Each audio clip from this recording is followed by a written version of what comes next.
पिछले कुछ दिनों में ना भारत में दो बहुत दुखद हवाई घटनाओं ने सबका ध्यान खींचा है। एक तो अहमदाबाद में एयर इंडिया का विमान हादसा और दूसरा उत्तराखंड में वो हेलीकॉप्टर क्रैश। जी हाँ, दोनों ही काफी गंभीर मामले हैं। तो आज हम कोशिश करेंगे कि जो भी खबरें आई हैं, जो आधिकारिक जानकारी मिली है, उसके आधार पर समझें कि हुआ क्या था। मतलब क्या रिपोर्ट्स कह रही हैं, फौरन क्या हुआ और जांच वगैरह कहां तक पहुंची है। बिल्कुल, एक एक करके देखते हैं। हाँ, तो चलिए पहले बात करते हैं अहमदाबाद वाली घटना की। Air India flight AI 171। जी। ये बात है 12 जून 2025 की। एयर इंडिया का बोइंग 787-8 विमान था। AI 171 अहमदाबाद से लंदन जा रहा था और इसमें 230 यात्री थे, 12 क्रू मेंबर।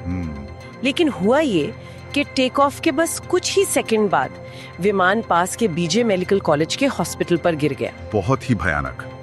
और जो शुरुआती मेडे कॉल्स थी, उनसे कुछ अंदाजा लगा? हाँ, उनसे यही लग रहा था कि शायद इंजन ने काम करना बंद कर दिया था, मतलब पूरी तरह थ्रस्ट लॉस, और वो रैम एयर टर्बाइन RAT वो एक्टिवेट हो गया था। अच्छा, RAT एक्टिवेट हुआ, मतलब ये तो तभी होता है जब मेन इंजन और पावर सप्लाई दोनों फेल हो जाएं। ये एक तरह का इमरजेंसी बैकअप है जिससे कुछ जरूरी सिस्टम चलते रहें। हाँ बिल्कुल। और ये हादसा कितना बड़ा था, मतलब जाने कितनी गई? आंकड़े बहुत दुखद हैं। विमान में 242 लोग थे, उनमें से सिर्फ एक ही बच पाया, यानी 241 मौतें विमान के अंदर।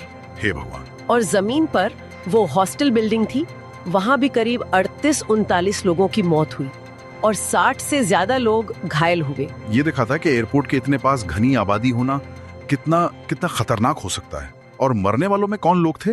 इसमें भारतीय तो थे ही, ब्रिटिश नागरिक भी थे, पुर्तगाली, कनाडाई भी।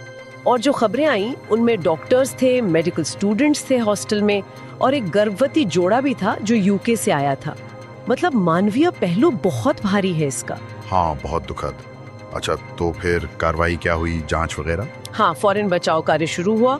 विमान के ब्लैक बॉक्स, मतलब फ्लाइट डेटा रिकॉर्डर और कॉकपिट वॉइस रिकॉर्डर, वो मिल गए हैं। अच्छा, ये बहुत जरूरी है जांच के लिए। हाँ, अब भारत का जो AAIB है, मतलब एयर एक्सीडेंट इन्वेस्टिगेशन ब्यूरो, वो जांच कर रहा है और उनके साथ UK, US के विशेषज्ञ भी हैं और बोइंग और GE एविएशन वाले भी, क्योंकि विमान बोइंग का था और इंजन GE के। जी, तो ये सब मिलकर डेटा एनालाइज कर रहे होंगे। शुरुआती तौर पे क्या लग रहा है, मतलब किस तरफ जा रही है जांच? अभी तो खैर शुरुआती स्टेज है, लेकिन जो मुख्य बातें सामने आ रही हैं, 2 थियरीज हैं। क्या? एक तो ये कि दोनों इंजन एक साथ फेल हो गए, डबल इंजन फेलियर। ओह, ये तो बहुत रेयर होता है बड़े जेट्स में। हाँ, या फिर कोई बड़ी इलेक्ट्रिकल खराबी आई जिससे RAT को चालू होना पड़ा, मतलब सिस्टम फेलियर। दोनों ही बहुत गंभीर संभावनाएं हैं। बिल्कुल, और इसके चलते सरकार ने और एयर इंडिया ने भी अपने सेफ्टी प्रोसीजर्स की एक बड़ी समीक्षा शुरू कर दी है। हाँ, वो तो होना ही था। इस तरह की घटना के बाद ही जरूरी भी है। रिपोर्ट आने में कितना वक्त लग सकता है? उम्मीद है कि शायद कोई शुरुआती रिपोर्ट 3 महीने में आ जाए, लेकिन पूरी डिटेल रिपोर्ट आने में तो 1 साल से ज्यादा भी लग सकता है। हाँ, ऐसी जांचों में समय लगता है। अच्छा, अब अहमदाबाद के इस हादसे के बस कुछ ही दिन बाद 15 जून को एक और बुरी खबर आई उत्तराखंड से। हाँ, वो हेलीकॉप्टर वाला हादसा। जी, गौरीकुंड के पास हुआ है। एक हेलीकॉप्टर केदारनाथ से गुप्तकाशी जा रहा था, 7 लोग थे उसमें, 2 बच्चे भी शामिल थे। और खबरों के मुताबिक मौसम खराब था शायद। हाँ, यही बताया जा रहा है कि खराब मौसम की वजह से यह हादसा हुआ। और इसमें भी कोई नहीं बच पाया? नहीं, हेलीकॉप्टर में जो 7 लोग थे उन सबकी मौत हो गई और जमीन पर भी एक व्यक्ति की जान गई। बहुत दुखद। उत्तराखंड जैसे पहाड़ी इलाकों में वैसे भी हेलीकॉप्टर उड़ाना चुनौतीपूर्ण होता है, खासकर मौसम खराब हो तो। हाँ बिल्कुल, दृश्यता कम हो जाती है, हवाएं तेज होती हैं और जमीन भी उबड़ खाबड़, तो जोखिम बढ़ जाता है। अच्छा, इसके बाद फौरन क्या कदम उठाए गए? जो ऑपरेटर कंपनी थी आर्यन एविएशन, उनका ऑपरेशन सस्पेंड कर दिया गया है। ओके। और 4 धाम यात्रा के लिए जो बाकी हेलीकॉप्टर सेवाएं थीं, उन पर भी फिलहाल रोक लगा दी गई है और राज्य सरकार ने जांच के आदेश दे दिए। ठीक है, तो मतलब दोनों ही मामलों में जांच चल रही है। हाँ बिल्कुल। और अगर हम इन दोनों हादसों को देखें, भले ये बहुत अलग तरह के हैं, एक तरफ बड़ा कमर्शियल जेटलाइनर, दूसरी तरफ छोटा रीजनल हेलीकॉप्टर। हाँ बिल्कुल अलग, लेकिन ये दोनों बहुत कम समय के अंदर हुए हैं और दोनों ही कहीं ना कहीं एविएशन सेफ्टी प्रोटोकॉल पर सवाल उठाते हैं और साथ ही पर्यावरण के जोखिमों पर भी। जैसे अहमदाबाद में शहरी घनत्व और उत्तराखंड में मौसम और पहाड़ी इलाका। सही कहा। मतलब अलग अलग स्थितियों में सुरक्षा को कैसे देखा जाए, ये सवाल उठता है।